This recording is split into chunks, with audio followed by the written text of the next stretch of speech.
3 മക്കള് സ്വാലിഹീങ്ങളാവാനുള്ള മൂന്നാമത്തെ വഴി മഹാൻ തന്നെ തുടരുകയാണ്. ഓരോ സമയത്തുള്ള ആദാബുകൾ മക്കൾക്ക് പഠിപ്പിച്ചു കൊടുക്കണം. നമ്മൾ ചില കുട്ടികളെ കണ്ടാൽ നമ്മൾ പറയാറില്ലേ, എന്തോ ഒരു മെച്യൂരിറ്റിയില്ലേ കുട്ടിക്ക്, എന്തോ ഒരു പക്വത. ഒരു പരിപാടി കഴിഞ്ഞപ്പോൾ ആ കുട്ടി കസേരയൊക്കെ എടുത്തു വെച്ച്, ഡിസ്പോസിബിൾ ഗ്ലാസ് ഒക്കെ എടുത്തു വെച്ച് ആ റൂമിനെ ഒന്ന് ക്ലീൻ ആക്കിയിട്ടാണ് ആ കുട്ടി പോയത്. ആ കുട്ടി ഉസ്താദുമാരോട്, ടീച്ചേഴ്സിനോട് നല്ല ബഹുമാനമുള്ള കുട്ടിയാണ്. ഈ മെച്യൂരിറ്റി എന്നൊക്കെ നമ്മൾ സാഹിത്യത്തിൽ പറയുന്നതിന്റെ ഭാഷയാണ് ഈ അദബ് എന്ന് പറയുന്നത്. ഉപ്പയും ഉമ്മയും മക്കൾക്ക് കൊടുക്കുന്ന ഏറ്റവും നല്ല സമ്മാനം അദബ് പഠിപ്പിച്ചു കൊടുക്കലാണെന്ന് നബി സല്ലല്ലാഹു അലൈഹി വസല്ലം പറയുന്നുണ്ട്. ഗസാലി ഇമാം പ്രധാനമായും 3 ഏരിയയെ അവിടെ ഫോക്കസ് ചെയ്യുന്നുണ്ട്. ഒന്ന്, ഭക്ഷണ സമയത്തുള്ള മര്യാദകൾ. കൂടിയിരിക്ക ഉപ്പ ഉമ്മ. എന്താ മോനെ ഇടത്തേക്ക് കൊണ്ട് വെള്ളം കുടിക്കണത്? ബിസ്മി ചൊല്ലിയില്ലാന്ന് തോന്നുമല്ലോ, അടുത്തുനിന്നല്ലേ തിന്നേണ്ടത്. കിട്ടിയ ഭക്ഷണം ഷെയർ ചെയ്യാൻ പഠിപ്പിച്ചു കൊടുക്കണം. ഉപ്പ ഒരു ചോക്ലേറ്റ് വാങ്ങിയിട്ടുണ്ട്, കീശയിലുണ്ട്, റൂമിൽ നിന്ന് തരാം, ഇപ്പം തന്നാൽ എല്ലാരും കാണും എന്നല്ല പഠിപ്പിച്ചു കൊടുക്കേണ്ടത്. മറിച്ച് ഷെയർ ചെയ്യാൻ പഠിപ്പിക്കണം. ഓവറായി ഫുഡ് കഴിക്കണം എന്ന് ആ കുട്ടിക്ക് നമ്മളായി പ്രോത്സാഹിപ്പിക്കരുത്. ഭക്ഷണത്തിന്റെ എന്തെല്ലാം അദബുകളുണ്ടോ അതിവിടെ വിവരിക്കാനുള്ള നേരമില്ല, അതൊക്കെ പഠിപ്പിച്ചു കൊടുക്കണം കുട്ടികൾക്ക്. ഉറങ്ങാൻ നേരത്തുള്ള മര്യാദകൾ കുട്ടികളെ പഠിപ്പിക്കണം. വസ്ത്രത്തിന്റെ മര്യാദകൾ പഠിപ്പിക്കണം. പെണ്ണിന്റെ വേഷം ആണ് ധരിച്ചാൽ, ആണിന്റെ വേഷം പെണ്ണ് ധരിച്ചാൽ അത് തിരുത്തി കൊടുക്കണം അവർക്ക്. ഗസാലി ഇമാം നൂറ്റാണ്ടുകൾക്ക് മുമ്പ് അത് പറയുന്നുണ്ട്. അങ്ങനെ ഓരോ സമയത്ത് ചെയ്യേണ്ടത് മര്യാദകൾ കുട്ടികൾക്ക് പഠിപ്പിച്ചു കൊടുക്കണം. അതിൽ പ്രധാനമായും പഠിപ്പിച്ചു കൊടുക്കേണ്ട ഒരു കാര്യമാണ് ലജ്ജ. അൽ ഹയാഉ ശുഅബത്തു മിനൽ ഈമാൻ. ഈ എന്താ വസ്ത്രം ശരിക്ക് ധരിക്കാതെ അല്ലെങ്കിൽ മുണ്ടെടുക്കാതെ നീ തോർത്തെടുക്കാതെയാണോ ബാത്റൂമിക്ക് പോയത്? ആ കുട്ടിയെ തിരുത്തി കൊടുക്കണം. മുമ്പ് പഠിപ്പിച്ച ഒരാൾ ആ വീട്ടിലേക്ക് വന്നു. അപ്പോ ആ പെൺകുട്ടി പുറത്തേക്ക് വരുന്നില്ല. അപ്പൊ നമ്മൾ അത് അപ്രീഷിയേറ്റ് ചെയ്യാൻ വേണ്ടത്. ആ ഉസ്താദേ, ഓൾക്ക് ഭയങ്കര ഹയാ ആണ്, ആരും മുമ്പിൽ നിൽക്കൂല. അത് ഈ ഫാത്തിമയിലോ ഇവിടെയോ ചേർന്നുകൊണ്ടല്ല, നേരത്തെ തന്നെ ഹയാ ഉണ്ട് ആ കുട്ടിക്ക്. ആ കുട്ടി ആരും മുമ്പിൽ നിൽക്കൂല ഉസ്താദേ. അത് അപ്രീഷിയേറ്റ് ചെയ്യാൻ വേണ്ടത്, അല്ലാതെ ഒരാളും മുമ്പിൽ നിൽക്കൂല എന്തൊരു നാണം കുടുങ്ങി എന്നല്ല പറയേണ്ടത് കേട്ടോ. ഹയാഇനെ അപ്രീഷിയേറ്റ് ചെയ്യണം. ഗസാലി ഇമാം പറയാ, പുകഴ്ത്തണം, ഹയാ പഠിപ്പിച്ചു. നബി സല്ലല്ലാഹു അലൈഹി വസല്ലം തങ്ങളെ മഹബ്ബത്ത് വെക്കുന്നവരുടെ ഏറ്റവും വലിയ പ്രത്യേകത അത്തഖല്ലുഖു ബി അഖ്ലാഖിൻ നബി സല്ലല്ലാഹു അലൈഹി വസല്ലം. റസൂലുള്ളാഹിന്റെ സ്വഭാവം നമ്മുടെ സ്വഭാവം കൂടി ആവാൻ നമ്മൾ അധ്വാനിക്കണം എന്നുള്ളതാണ്. അതാ മഹബ്ബത്തിന്റെ ഏറ്റവും പ്രധാനപ്പെട്ട ഭാഗം. അതാ ഭാഗം. സ്റ്റാറ്റസ്, ഇൻസ്റ്റ ഇങ്ങനെ അപ്ഡേറ്റ് ചെയ്തുകൊണ്ട് റൗലന്റെ പുതിയ പുതിയ ചിത്രം വെക്കുക എന്നുള്ളതാണ് മഹബ്ബത്തിന് പുതിയ വേഷം കണ്ടെത്തിയിരിക്കുന്നത്. നബിതങ്ങളുടെ സ്വഭാവം നമ്മുടെ സ്വഭാവമാക്കി മാറ്റുക. അപ്പോഴാണ് മഹബ്ബത്ത് അതിന്റെ കാമ്പും കാതലും കണ്ടെത്തിയവരാവണം. നബി സല്ലല്ലാഹു അലൈഹി വസല്ലം തങ്ങളുടെ ഏറ്റവും വലിയ സ്വഭാവമാണ് അശദ്ദുൻ നാസി ഹയാഅൻ. ഭയങ്കര ലജ്ജയാ തങ്ങൾക്ക്. തങ്ങൾ ഒരിക്കലും ലജ്ജ കുറവ് വരുത്തുന്ന വാക്കൊന്നും പറയൂല. അതുകൊണ്ടാണ് നബി സല്ലല്ലാഹു അലൈഹി വസല്ലം തങ്ങൾ ഒന്നിലധികം ഭാര്യമാരെ കല്യാണം കഴിച്ചതിനെ കുറിച്ച് താജുദ്ദീൻ സുബ്കി റളിയല്ലാഹു അൻഹു വിശദീകരിക്കണ്ടല്ലോ. സ്ത്രീകളുമായി റിലേറ്റഡ് ആയ ചില മസലകളൊക്കെ ഉണ്ടാവും അല്ലേ, സ്ത്രീകൾ മാത്രം അറിയേണ്ടത്. അത് തങ്ങൾക്ക് സ്വഹാബത്താകുന്ന വലിയ മഹാന്മാരുടെ മുമ്പിൽ ക്ലാസ് എടുക്കാൻ ഒരു ഹയാ ഉണ്ട്. നേരെ അത് പച്ചയായി പറഞ്ഞു കൊടുക്കാൻ. അതുകൊണ്ടാണ് അതിന്റെ തന്നെ വ്യത്യസ്ത അനുഭവങ്ങളുള്ള സ്ത്രീകൾ കുറെ ഭാര്യമാര് തന്നെ ഉണ്ടായാൽ അവരോടിപ്പോ ഡയറക്റ്റ് പറഞ്ഞു കൊടുക്കാലോ, ഭാര്യയല്ലേ. അവര് വഴി അവർ അവരുടെ സഹോദരിമാർക്ക് സുഹൃത്തുക്കളായ പിന്നെ കൂട്ടുകാരികൾക്ക് അവർക്കൊക്കെ പറഞ്ഞു കൊടുക്കുമ്പോൾ ഇസ്ലാം എന്തായാലും പുറത്ത് എത്തും വേണം. തങ്ങളായി പറഞ്ഞു കൊടുക്കാൻ തങ്ങൾക്ക് ലജ്ജയുണ്ട്.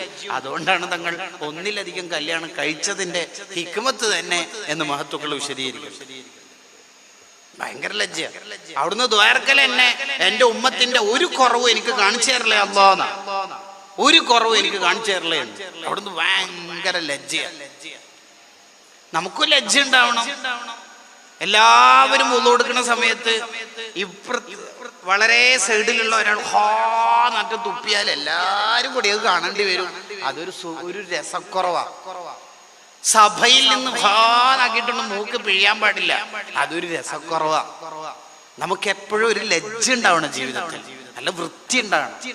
അതിനെ വളരെ വിശദമായി മുന്തഹസ്സൂല് വിശദീകരിക്കുന്നുണ്ട്. വസായിലുൽ വുസൂൽ ഇലാ ശമാഇൽ റസൂലിന്റെ പ്രൗഢമായ വിശദീകരണ ഗ്രന്ഥം. ഇപ്പോൾ അതിലേക്ക് പോകുകയല്ല. അഞ്ചാമത്തത്, നാലാമത്തത് ലജ്ജ പഠിപ്പിച്ചു കൊടുക്കുക. അഞ്ചാമത്തത് കുട്ടികൾ സ്വാലിഹീങ്ങളാവാൻ ഏറ്റവും പ്രധാനമായിട്ട് വേണ്ടത് അവർക്ക് ചെറിയ പ്രായത്തിൽ തന്നെ സ്വാലിഹീങ്ങളുടെ ചരിത്രം പഠിപ്പിച്ചു കൊടുക്കണം. അത് ഉമ്മമാർക്കാണ് ഏറ്റവും ആപ്റ്റ് ആവുക. ഉപ്പമാർക്ക് അതിനൊന്നും സമയം ഉണ്ടാവില്ല.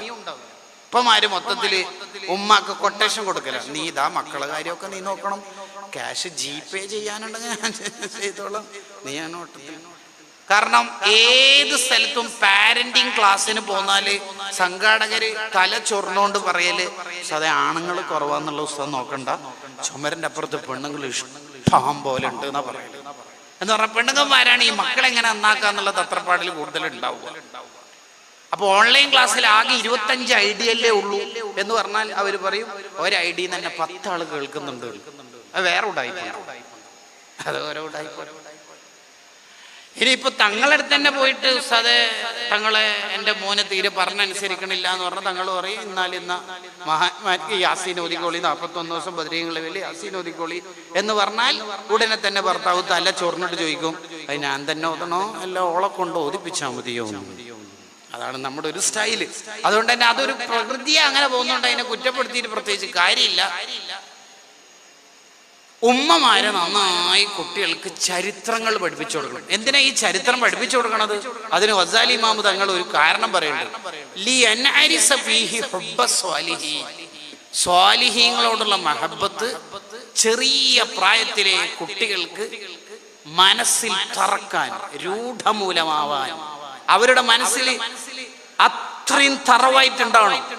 അങ്ങനെയാണെങ്കിലേ ഭാവിയിൽ ഖത്തറിലേക്ക് പോകുമ്പോ ചെല്ലിയ ബദർ മൗലിദ് വരുമ്പോ ശിർക്കാവാതിരിക്കുള്ളൂ. മലയാളം മനസ്സിലാകുന്നില്ലേ പറയുന്നത്? യെസ്. ചെറിയ പ്രായത്തിലെ സ്വാലിഹീങ്ങളോടുള്ള ഹുബ്ബ് കൊടുക്കണം. അതിന് ഉമ്മാക്ക് കഥ ഉണ്ടാകണം. അതന്നല്ലേ ഫൽഫർ ബിദാത്തിദ്ദീൻ, കഥയുള്ള പെണ്ണിനെ കെട്ടണം എന്ന് പറഞ്ഞത്. ഫൽഫർ ബിദാത്തിദ്ദീൻ പഠനം ഇനിയും തുടരണം.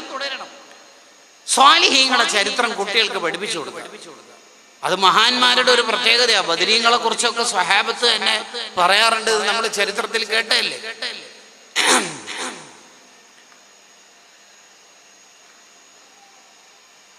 അല്ലെങ്കിൽ ഇപ്പൊ ഒരാൾ എങ്ങനെയാ ഈ വഹാബിയൊക്കെ ആവണത്? ശരിക്കും പറഞ്ഞാല് നിഷ്പക്ഷമായി ആലോചിക്കുകയാണെങ്കിൽ ഒരു പള്ളി, ഇതൊരു പള്ളിയാണെന്ന് സങ്കല്പിക്കുക. രാവിലെ നിക്കാഹ് നടക്കുന്നു. 300 ആള് പങ്കെടുത്ത ഒരു നിക്കാഹിന്റെ സദസ്. സാദാത്തുക്കളുണ്ട്, ആലിമീങ്ങളുണ്ട്, മുത്തക്ബറക്ക് ബിഹിയായ കുറെ മനുഷ്യന്മാരുണ്ട്. വലിയ ദർസുള്ള ജുമുഅത്ത് പള്ളിയാണ്. തങ്ങൾ ഉസ്താദാണ്, മുദരിസ്, സെക്കൻഡ് മുദരിസ് ഉണ്ട്, ഉസ്താദുമാര് വേറെയുണ്ട്, മുഅല്ലിമീങ്ങളുണ്ട്. മുത്തഅല്ലിമീങ്ങൾ 150 മുത്തഅല്ലിമീങ്ങളുണ്ട്. ഉസ്താദുമാരെല്ലാരും കൂടി 200 ആളുണ്ടാവും, മുത്തഅല്ലിമീങ്ങളടക്കം. പിന്നെ സാധാരണക്കാര്. അങ്ങനെ പുതിയ അപ്പള നിക്കാഹിനെ ഇരുന്നു. അമ്മോശൻ ചൊല്ലി. പക്ഷെ ഈ പുതിയ അപ്പള ഒരു മുജാഹിദായിരുന്നു, ഒരു വഹാബി. ബാക്കി 299 ആളും സുന്നികളാണ്. എല്ലാരും നിക്കാഹ് കഴിഞ്ഞിട്ട് ദ്വാരക്കും ബാറക്കല്ലാഹു ലക്കുമാ ബാറക അലൈക്കുമാ വജമഅല്ലാഹു ബൈനകുമാ ഫീ ഖൈരിൻ വലുത്ഫിൻ വഅഫിയ. ദാമ്പത്യം തകരുന്നു എന്നാണ് ഇപ്പോഴത്തെ കുടുംബ ക്ലാസിന്റെ ടോപ്പിക്. തകർന്നു പോകുന്ന കുടുംബബന്ധം എന്നാണ് ഇപ്പോഴത്തെ റീൽസിൽ വരുന്ന ടോക്കൻ. അതുകൊണ്ട് ഈ കുടുംബത്തെ നീ തകർക്കല്ലേ, ബർക്കത്ത് ചെയ്യണേ എന്ന് ദ്വാരന്നു കൊടുത്തു. ഇവൻ ആമി പറയോ? ഇല്ല. അല്ലാഹുമ്മ ഖ്റുജ് മിൻഹുമാ ദുരിയത്തുൻ ത്വയ്യിബതൻ നാഫിഅതൻ ലിസ്ലാമി വൽ മുസ്ലിമീൻ. ഈ ദമ്പതിമാർക്ക് ജനിക്കുന്ന കുട്ടികളൊക്കെ സ്വാലിഹീങ്ങളാക്കണേ എന്ന് ഇവര് ദ്വാരക്കുന്ന എന്തിനാ 299 ആളും? കുട്ടികൾ തകരുന്നു, ലഹരി വിനയാവുന്നു, ഇങ്ങനെയൊക്കെ ഹെഡിങ്ങുകൾ വരുന്നു. ലഹരിയിൽ മുങ്ങുന്ന യുവത, ഇതാണ് ടൈറ്റിൽ. അതുകൊണ്ട് ഇവരുടെ കുട്ടികളെ ഒന്നും ഇങ്ങനെ പിശാചിന്റെ ഒരു ഷർറിനും പെടുത്തല്ലേ. ഇവൻ ദ്വാരണ അമ്മി പറയൂല. 299 ആളും ദ്വാരക്കുന്നത് ഇയാളുടെ ദാമ്പത്യം, ഇയാളുടെ മക്കളും സ്വാലിഹീങ്ങളാവാൻ, ഇയാളുടെ ദാമ്പത്യം ഉഷാറാവാൻ. ഇയാളോ? ഞാൻ പ്രത്യേകമായ ഒരു പ്രത്യാശാസ്ത്രത്തിന്റെ ആളാണ്, എനിക്ക് കൂട്ടുപ്രാർത്ഥന പറ്റില്ല. ഇവൻ എന്തപ്പം വിളിക്കേണ്ടത്? നിങ്ങൾ ആലോചിച്ചു, നിങ്ങൾ എന്നെ വിളിച്ചോളൂ, എനിക്കറിയില്ല. ഇയാൾ എന്തപ്പം വിളിക്കേണ്ടത്? അസവാദുല്ലാദമായ മഹാഭൂരിപക്ഷം മനുഷ്യന്മാരും ഇയാൾക്ക് വേണ്ടി ദ്വാരക്ക. ഇയാളോ? കൂട്ടുപ്രാർത്ഥന പറ്റൂല. അവനവൻ അല്ലാഹുവിനോട് ദുആ ചെയ്യും. ഇവനെങ്ങനെ വിളിക്കേണ്ടത്? നിങ്ങൾ ആലോചിച്ചു. ശരിക്കിപ്പോ ഒരാള് വഹാബി ആകുക എന്നൊക്കെ പറഞ്ഞാല് ഒരു മഹാഭൂരിപക്ഷം ആളും നരകത്തിലാന്ന് പറയുമ്പോഴേ ഒരാൾ വഹാബി ആവുള്ളൂ. കാരണം ഉപ്പ മൗലിദ് ഓതല്, ഉമ്മ മൗലിദ് ഓതല്, ഉപ്പാപ്പ ഓതാറുണ്ട്, അവരൊക്കെ നരകത്തിലാന്ന് പറയേണ്ടി വരില്ലേ? ഇനി ഇയാളുടെ ഉപ്പിയുമ്മിയൊക്കെ സുന്നികളാവുമല്ലോ. ഇവര് നേരെ ഷാർജയിലേക്കോ റാസൽ ഖൈമയിലേക്കോ അബുദാബിക്കോ ഫ്ലൈറ്റ് കയറി. മക്കളൊക്കെ ആയി കുറച്ച് കൊല്ലം കഴിഞ്ഞിട്ട് തിരിച്ചു പോന്നു. വരുന്ന വഴിയിലാണ് മനസ്സിലാണത് ഉപ്പ ഉമ്മ വയസ്സായി ഉപ്പയും ആക്സിഡന്റിൽ മരിച്ചിട്ടുണ്ട്. തിരിച്ചു വന്നു, ഇവിടെത്തി. പോസ്റ്റ്മോർട്ടം ചെയ്ത ആ മുഖം ഇങ്ങനെ പകുതി ഇങ്ങനെ കാണിച്ചു തന്നപ്പോ തന്നെ അല്ലാണ്ട് വേദനയും. പേരക്കുട്ടികൾ ഇങ്ങനെ ദ്വാരക്കുണ്ട്. ഉമ്മാമ കഴിഞ്ഞ പെരുന്നാക്ക് ഒരു ചുംബന തന്നിട്ട് ഇനി എപ്പാ വരിക മോളേന്ന് വെച്ചിട്ട് എന്നെ പറഞ്ഞയച്ചു തന്നിട്ട് മൂത്ത മോളും ചെറിയ കുട്ടികൾ ഇങ്ങനെ കരണ്ട്. ഉപ്പാപ്പാന്റെ ഉമ്മാമന്റെ ഖബർ നീ എന്ന് പറയുമ്പോൾ തന്നെ ഉപ്പ ഇങ്ങനെ ജമാഅത്ത് ഇസ്ലാമിക്കാരനായ ഉമ്മ ഇങ്ങനെ നുള്ളു.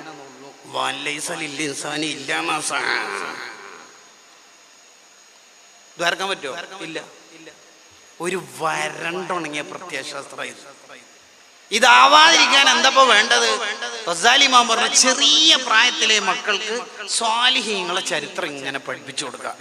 മോനിക്ക് മുഹിയുദ്ദീൻ ശൈഖിനെ അറിയോ? ഇഫായ് ശൈഖിനെ അറിയോ? അല്ലാണ്ട് ടോം ആൻഡ് ജെറി അറിയോ? യൂട്യൂബിൽ വെച്ചേർത്തെ എന്നല്ല പറഞ്ഞല്ല. സ്വാലിഹീങ്ങളെ ചരിത്രം പഠിപ്പിച്ചു കൊടുക്കുക.